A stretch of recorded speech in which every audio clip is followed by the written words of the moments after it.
première liste de grands projets. Quel message est-ce que ça envoie à l'Alberta? Écoutez, on travaille très bien. J'ai été en contact avec la première ministre même ce matin encore. On travaille très bien. Il y a beaucoup de projets d'intérêt national. C'est ce qu'on veut, c'est bâtir le Canada de demain. Et l'important, c'est qu'il y a eu une belle période de consultation. On travaille en concert avec les premiers ministres des provinces, les communautés autochtones. Alors, moi, je vous dirais que c'est un processus qui va de l'avant. On a toujours dit que c'est une liste qui sera évolutive. Alors, il y aura des projets, évidemment, pour l'ensemble du Canada, mais des projets qui sont importants pour bâtir l'avenir.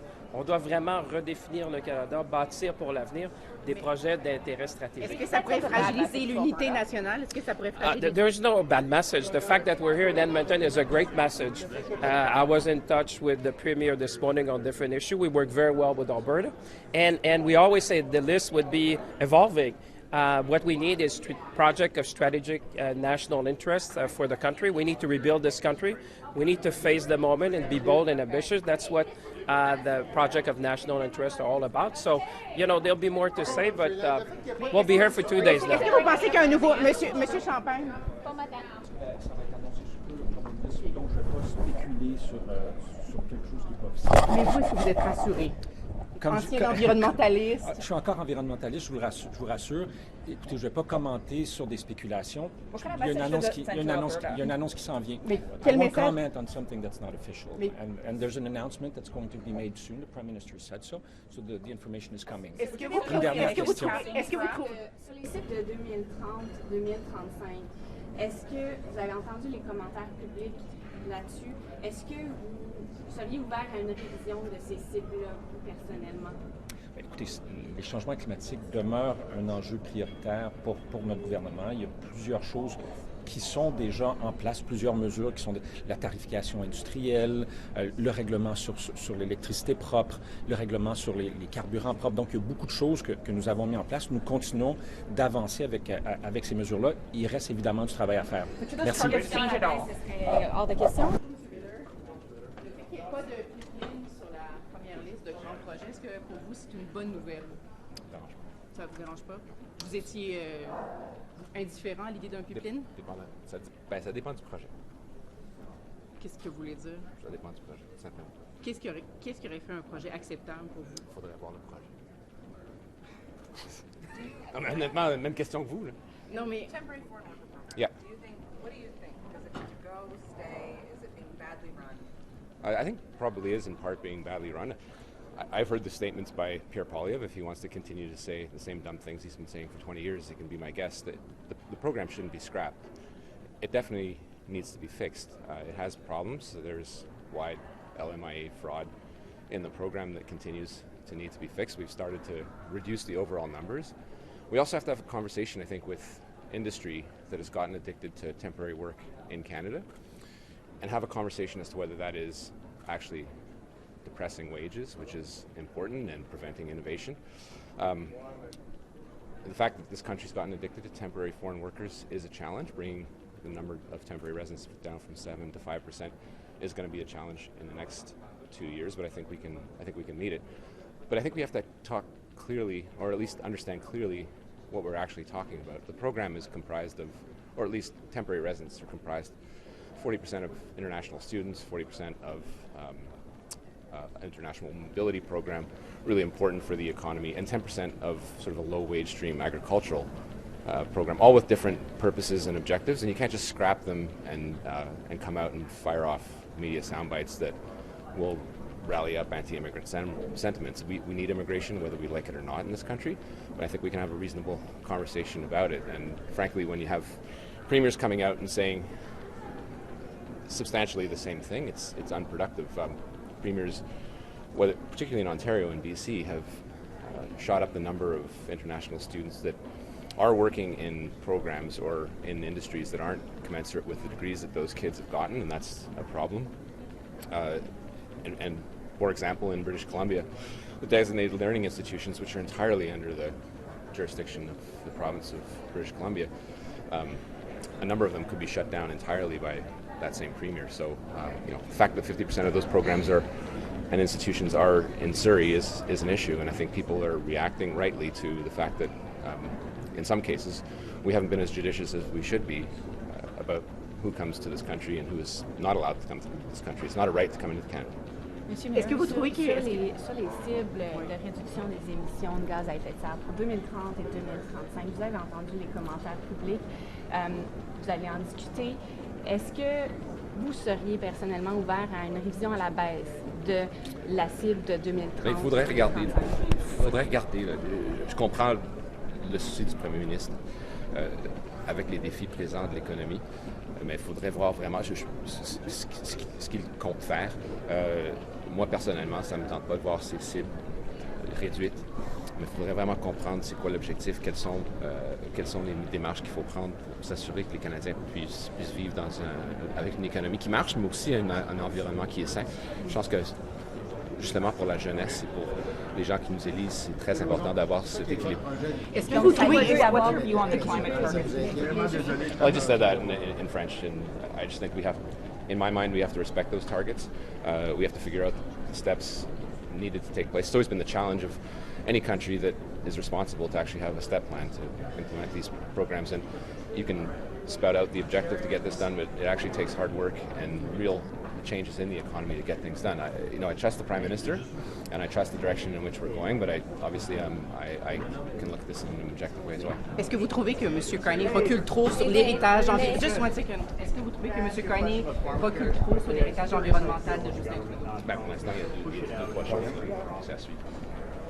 Non? Ben, c'est à suivre. Well, I think the fairest thing would be to make this fall in terms of expanding it further. But de minimis, obviously, you should have a baseline set of agreements with every province and available to every province. Well, what do you think of the absence of oil pipeline project on the national list? What kind of message does it send over?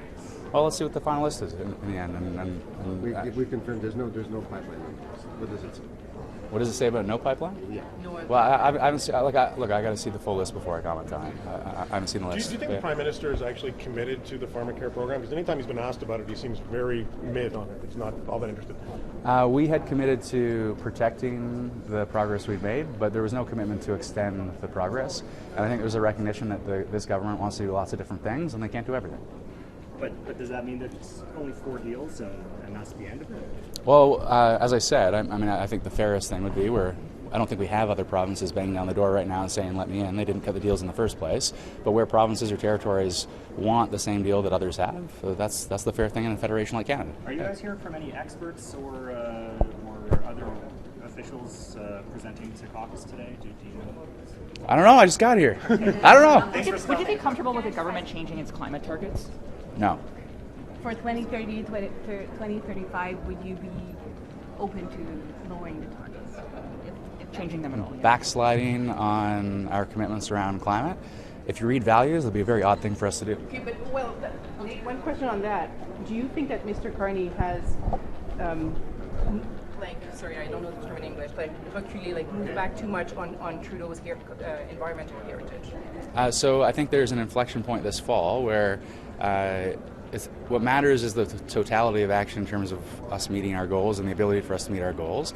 And if we're going to walk away from certain measures, and the consumer carbon price is a good example of this, politics necessitated that, okay, fine. But if we're going to walk away from certain things, as we promised on the platform, we've got to ratchet up and strengthen something like the industrial carbon price. So it really depends on what the totality of the comprehensive set of measures is, and that is, I don't have a complete picture of that just yet, and that's the debate this fall. Were you saying that the Prime Minister is turning away from his values on climate? I mean, as I say, we'll see what the fall holds. We have promised to strengthen the industrial carbon price. We've promised to turn Canada into a clean energy superpower. I think we're going to see on the list of national projects a commitment to the transition and a clean transition. We've promised an east-west transmission grid. If we realize all of these and more, then I feel pretty good about the trajectory of our climate efforts. If we fall back and we fall away from these promises, then I'll have a different answer. Would you like to hear more from Mark Carney on the environment? I think he's rightly been focused on all things Canada-US, making sure we have resilience in this country, but there are related challenges sometimes, and I'll just speak in Ontario. You have Doug Ford banging away saying, we've got to stand up for this country, and he's on Fox News, and he's got all the right rhetoric. Did you know, though, that they have increased our reliance on natural gas, and 75% of natural gas imports come from the United States in Ontario. I mean, what kind of economic climate resilience is that? So, look, I think all leaders in this country need to step up efforts on our economic resilience, but that includes ensuring that we can rely upon, depend upon, and grow clean energy in this country. Okay, thank you. Yeah. Qu'est-ce que vous pensez, juste une petite question, qu'est-ce que vous pensez du fait qu'il n'y ait pas de pipeline pétrolier sur la liste des grands projets? Est-ce que c'est une bonne nouvelle? Ça ne veut pas dire qu'il n'y en aura pas peut-être plus tard. La liste n'est pas encore sortie.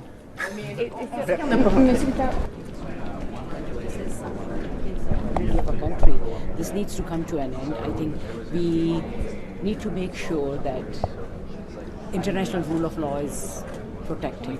So this is. Are you hearing enough from the Prime Minister on this? Will we talk?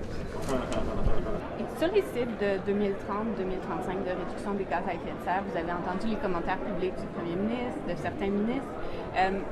S'il y a une révision à la baisse de ces cibles-là, est-ce que vous seriez à l'aise avec ça? Ben, je ne veux pas commencer à imaginer des scénarios. Je pense que ce que je dirais, c'est qu'on est absolument fortement...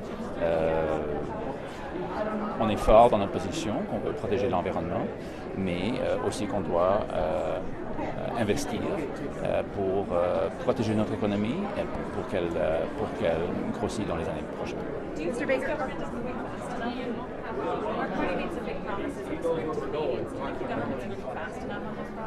On which promises are you going? Major projects, I know there's an announcement coming tomorrow, but there's been criticism that that's a little late. I think we're working at lightning speed. Like, I really think so. I think Parliament came back in record time after an election, if not the closest to record time.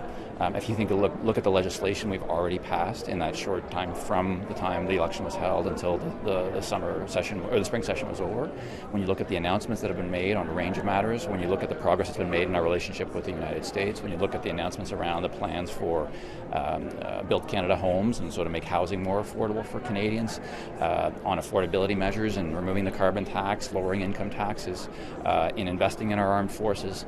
I mean, we're working, I think, at breakneck speed on those things that Canadians have told us are priorities. So I actually think we need to be working at breakneck speed. That's what Canadians should expect from their government, but I believe that's what we're doing, and I do believe we're delivering. You didn't mention crime. Can I ask how big an issue crime is in your own constituents and how big Mr. Carney, do you have anything to say about NATO? Could you repeat the question? I'm sorry. Crime. You didn't mention that when you talked about priorities. How big of an issue is it for your constituents? It's very important, and I think that we saw the Prime Minister's make comments about measures that we're going to be taking in terms of crime. But I think, in the end of the day, from my point of view, yes, there's things that the federal government can do.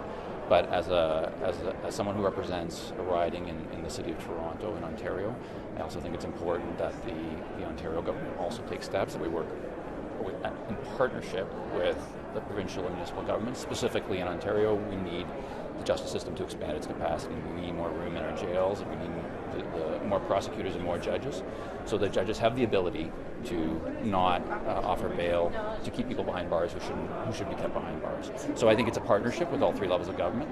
But yes, it's a big issue, and you bet we'll be doing everything we can to make sure that people are safe in their homes and their communities. Do you think it's fair that your constituents don't have access to government-funded insulin drugs or contraception, whereas there's pharmacare deals with other provinces and people there can get them?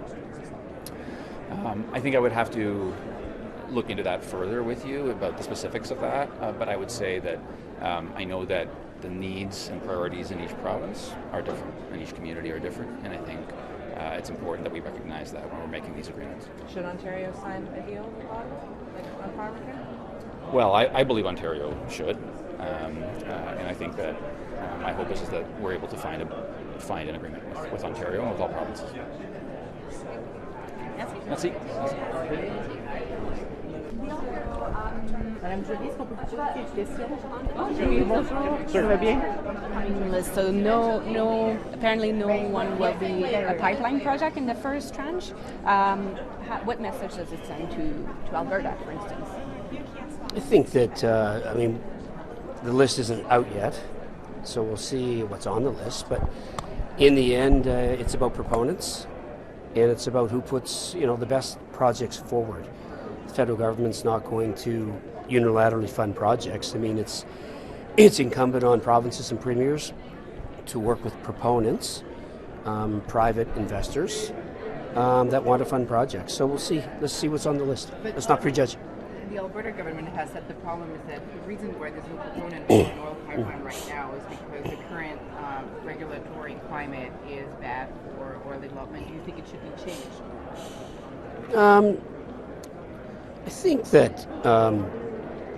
Can you ask the question again? Sorry. Well, Daniel Smith is saying basically the reason why there's no private proponent for a new oil pipeline is because of things like C-69, of the tanker ban, all of these all these regulations that are in place. Do you think they should be amended, these regulations? I mean, I think C5 is all about nation-building projects. It's about investing in Canada, getting our economy going, and doing things that will help strengthen our country, making our country one of the strongest countries, or the strongest country in the G7. So I wouldn't prejudge.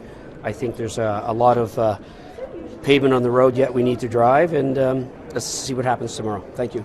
And in regards to the 2030, 2035 emission reduction targets, would you be open to for them to be reviewed and diminished?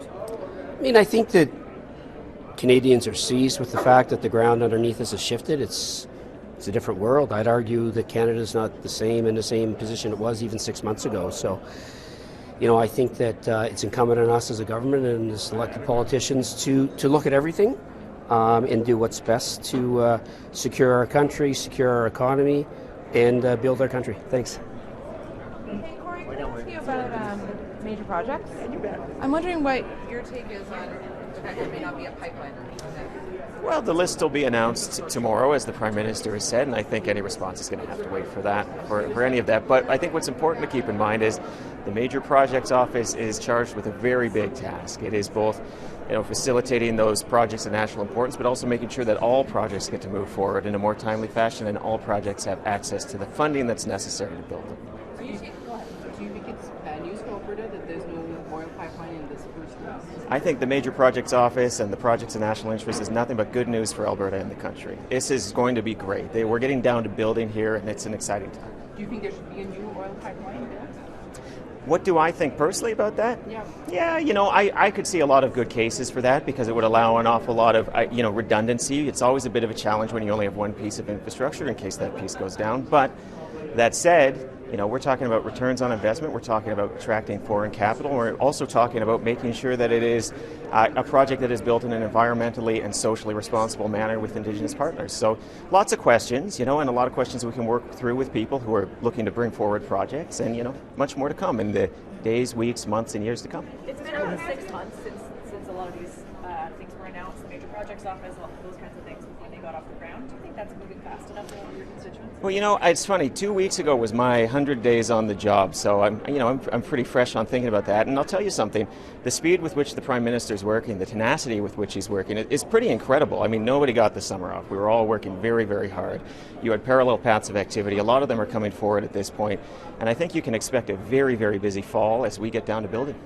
Mr. Hogan, how big a deal is crime in your riding to your constituents? Oh, crime's a big deal everywhere for everybody, and I think it's really important that we start looking at different strategies to make sure we can reduce, both the big crimes and the repeat offenders, but also the petty crime that is making people feel uneasy in life. I represent an inner-city riding. Inner-city ridings everywhere are seeing this. There's concern with what they see. I'll be frank. My children see a lot of crime, and I don't think it's a great role model for them, and certainly even if they're able to kind of deal with it and see it and move on and know that that's not great, governments have a place in making sure that's cleaned up. And it's not compassionate to ignore these things. It's not compassionate to turn a blind eye to people's suffering and the suffering that led them there. So we've got to do an awful lot. Daniel Smith has these 9 laws that she's concerned with, wants to get rid of or wants to have changed. Do you think there's any wiggle room for your government to come to some kind of agreements with her on those? Well, I'll say this about Danielle Smith. She wants certain things. She wants them built. We share a lot of the common ground in wanting to make sure there's a strong Alberta and a strong Canada. And whenever you share common ground, there's opportunities. So I'm actually fairly satisfied that we can have constructive relationships with the province of Alberta. I've known Danielle personally for decades at this point. I consider her a friend. And I think we can find ways that we can work together, even if we don't always agree. That's not the question. The question was, would you be comfortable with one of those 9 laws or some of those 9 laws being repealed? No, I don't think that was the question, but I'm happy to answer that question too. Look, it's a long list of laws. I think Danielle Smith knows that from a negotiating position, you often come in with strong positions. I also know behind closed doors she can be a more reasonable person on these particular matters. And frankly, a lot of the things asked for would be very counterproductive to the oil and gas sector in Alberta, which I know is a primary concern of hers. People forget, the Northern Gateway pipeline did not go down because of a decision made by a government. It went down because of a decision made by a court, which said that we didn't properly as a nation, the Harper government didn't properly go forward and consult on these matters, didn't properly take into account the environmental considerations. Good environmental policy, good social policy is good energy policy, and I think people increasingly understand that. So, be careful what you wish for, Danielle Smith. That might not actually help anything get built. What would the message be? Do you think there is room to change the 2030, 2035 targets for a reduction in gas emissions?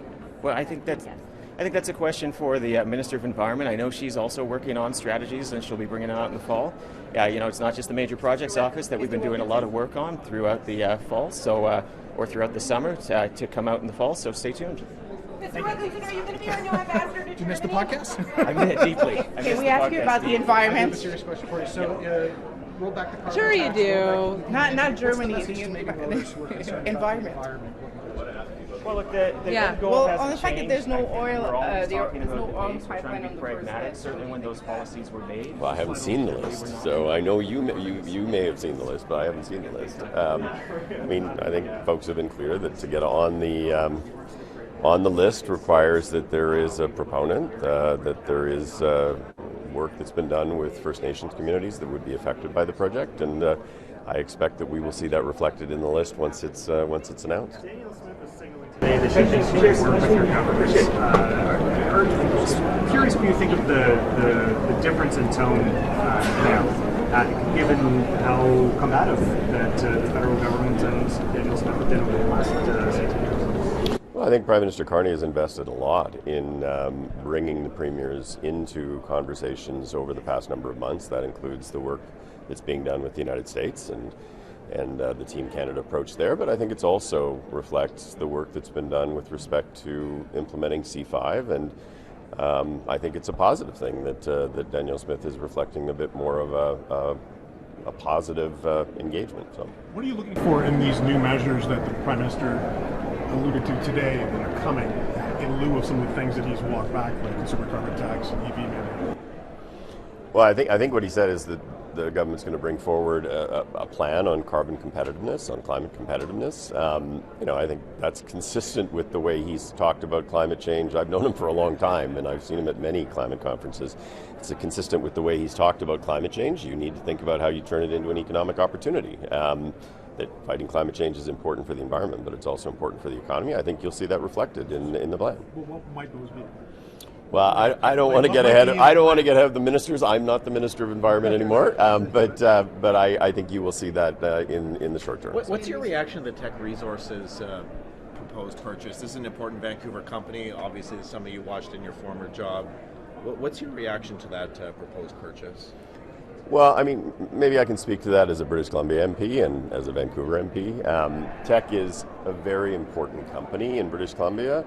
People think Vancouver is a big town. It is a big town in terms of population, but the number of corporate head offices, large-scale corporate head offices that are there is not that big, and Teck is a really important player. So it will be really important in the context of evaluating this that there are strong commitments to maintaining corporate offices and corporate jobs, not just for the short term, but for the long term. I understand that there are a number of commitments that Teck and Anglo American have discussed, and I think we need to see that in black and white. But at the end of the day, it's a great British Columbia company, it's a great Canadian company, and it's an important Canadian company in the context of the importance of critical minerals. And so I think Canadians rightly will want to see some very firm commitments. How do we advance Canada's desire to be a global player with critical minerals if we're selling one of our companies to another? As I say, I think we need to see the commitments that are going to be made. If the corporate office of the merged company is in Vancouver, then I think that changes the nature of it. It essentially is a Canadian company and it operates out of Canada. But we will need to see the commitments. They will need to be firm and they will need to be binding. So sur la stratégie de compétitivité climatique que vous avez mentionnée, que le premier ministre mentionne depuis des jours, des semaines. Est-ce que ça doit inclure, selon vous, une révision des cibles de 2030 et 2035 de réduction des émissions de gaz à effet de serre?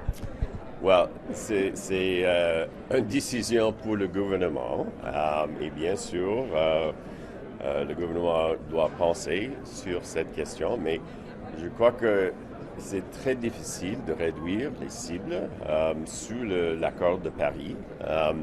Il n'y a pas un mécanisme. On peut augmenter les cibles, mais c'est très difficile de réduire. Mais le gouvernement fédéral doit continuer de travailler pour atteindre les cibles. Et bien sûr, le plan de compétitivité environnementale, c'est quelque chose qui va être très important.